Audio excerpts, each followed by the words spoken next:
More often than not, the audience was kept guessing as to which of the guest stars were on the side of the angels. Here's an exception, with a young Donald Sutherland making his presence felt right from the beginning. And just look at the supporting cast: Charlotte Rampling, Brian Blessed, James Maxwell.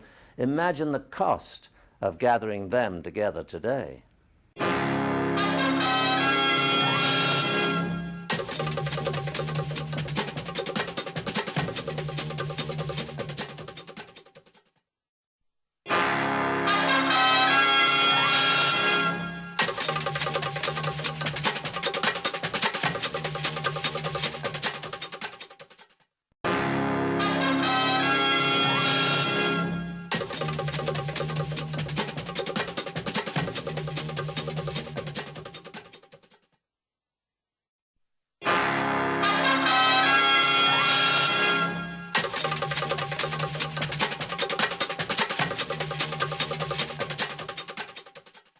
So people do ask why the series is so durable, and I think the reason is because it's down to the chef.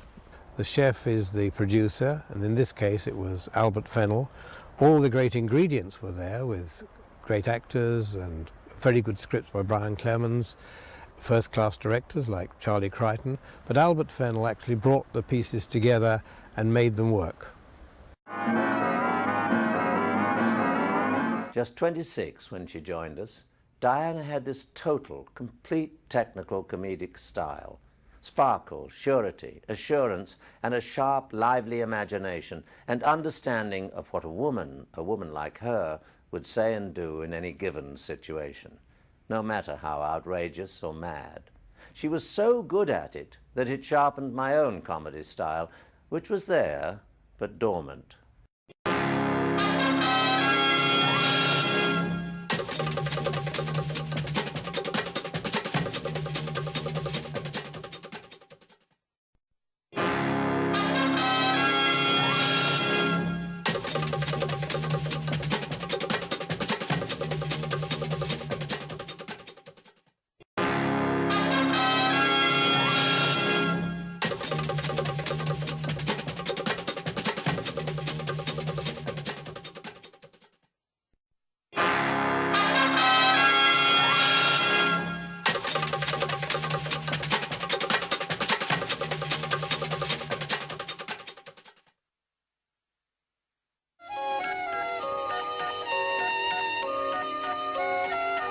The director of this story, James Hill, won the Distinguished Flying Cross and was shot down twice during the Second World War.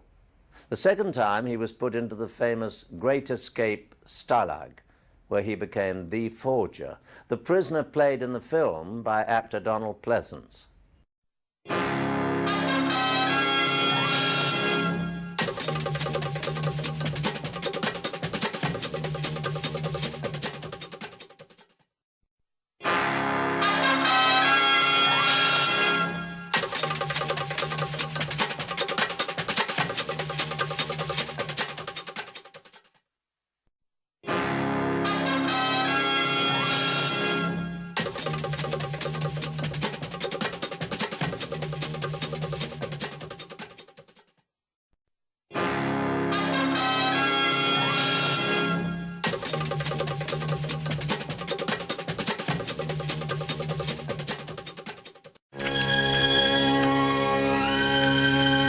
Budgets for the Avengers were really not that big.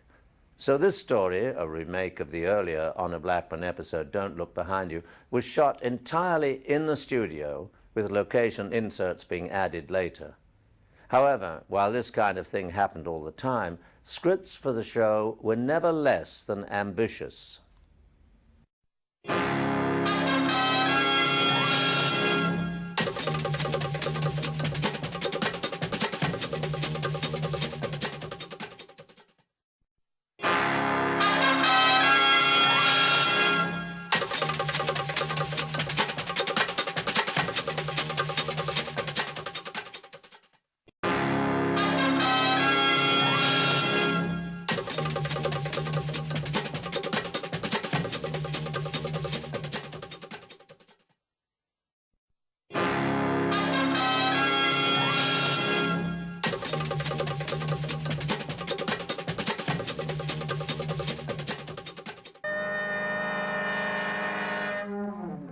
Steed and Emma ×2.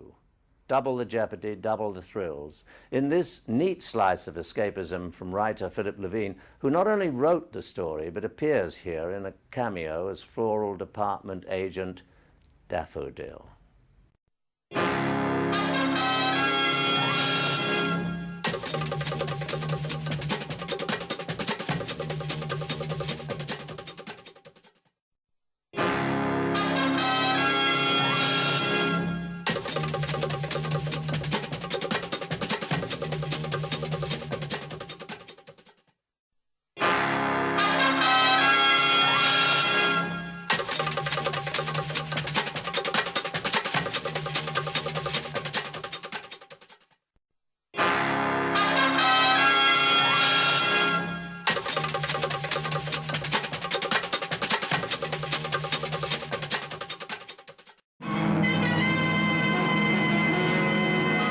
The Avengers was fascinating because we did things long before anyone else had thought of doing them on TV.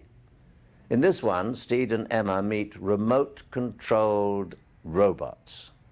But then the writers were always on the experimental edge of technology. In an earlier episode, we had featured the very first use of an answer phone on TV.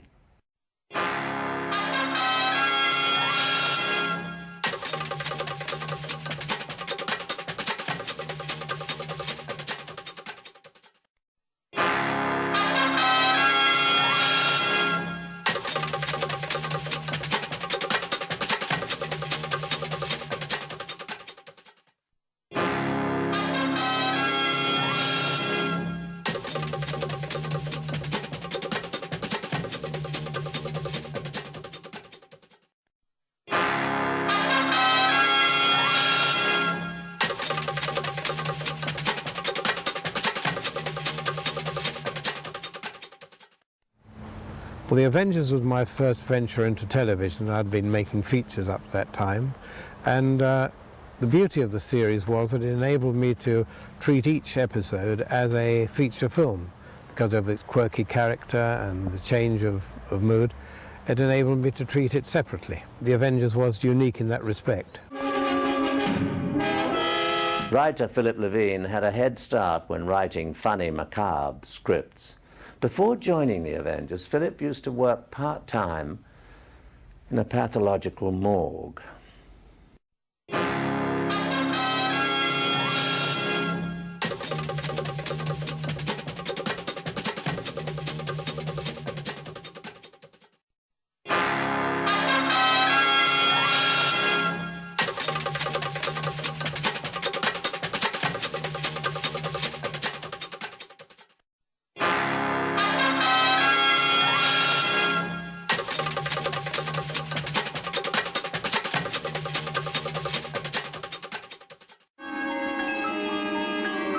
The Bentley was prone to breaking down at the most inopportune of moments. Many times they would have me coast the car down an incline or physically push the car into shot. None of that mattered. What mattered is that the vintage cars were right for Steed.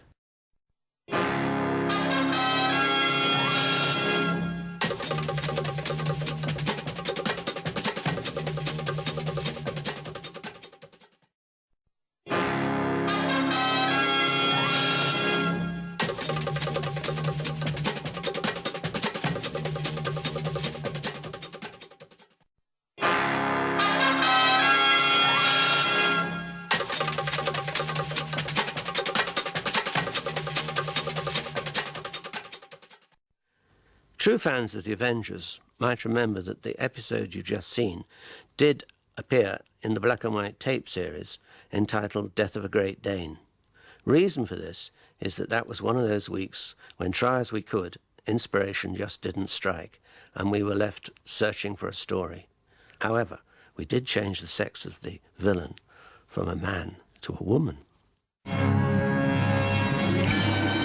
The vintage cars came about because of Brian Clemens, who had Steed use a vintage sports car in one of the Honor Blackman episodes.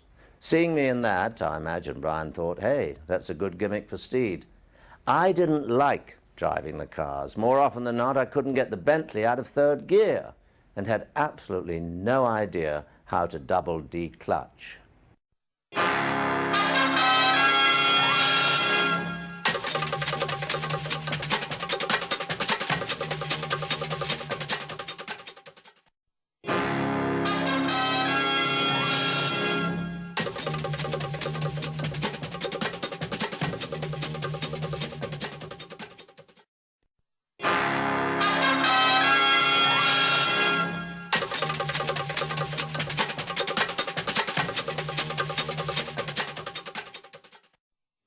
Well, we used cars a lot on the Avengers, and I liked driving the Elan. It was great fun.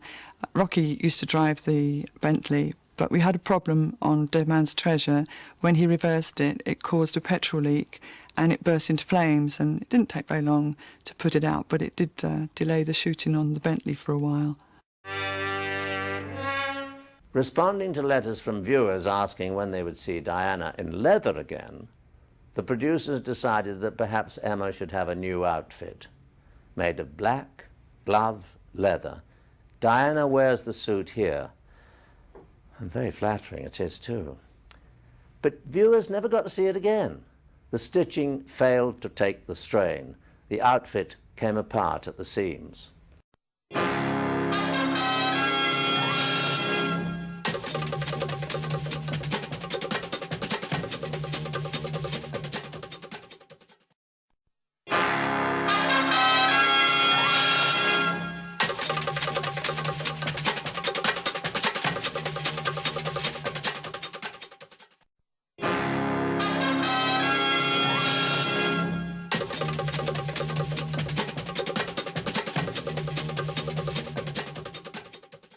Costumes on the Avengers were always important, but there was a request that Diana should wear leather again, so this suit was made at great expense in black glove leather, and I had to wear it for the fight, and I ended up tearing it under the arms and underneath, and the wardrobe lady followed me around with a needle and thread, stitching me back in after every take, and we never wore leather again after that.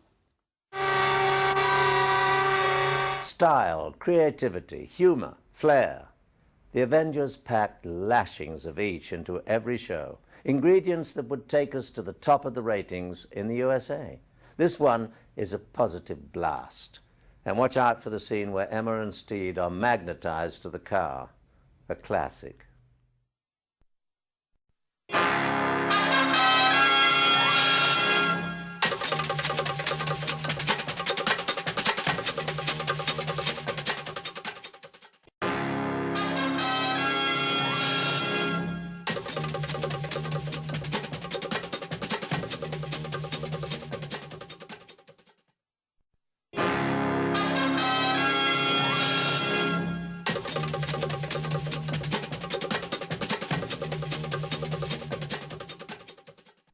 One of the problems of the Avengers was finding locations that were as quirky as the characters that we created.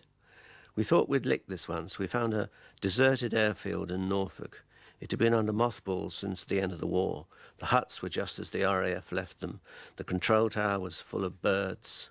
We took the director out. Everyone was delighted. Only then the accountants struck. Too expensive. Too many overnights. Do the same thing, but in Hertfordshire.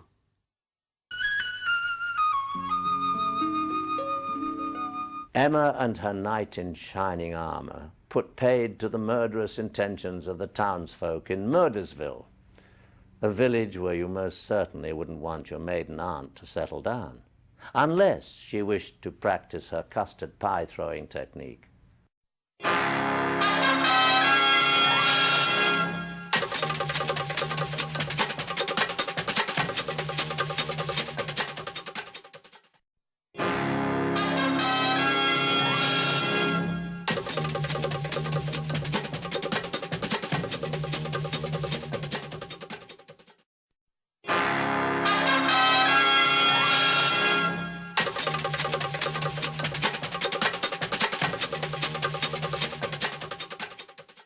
Avengers writers are often asked where they got their ideas from.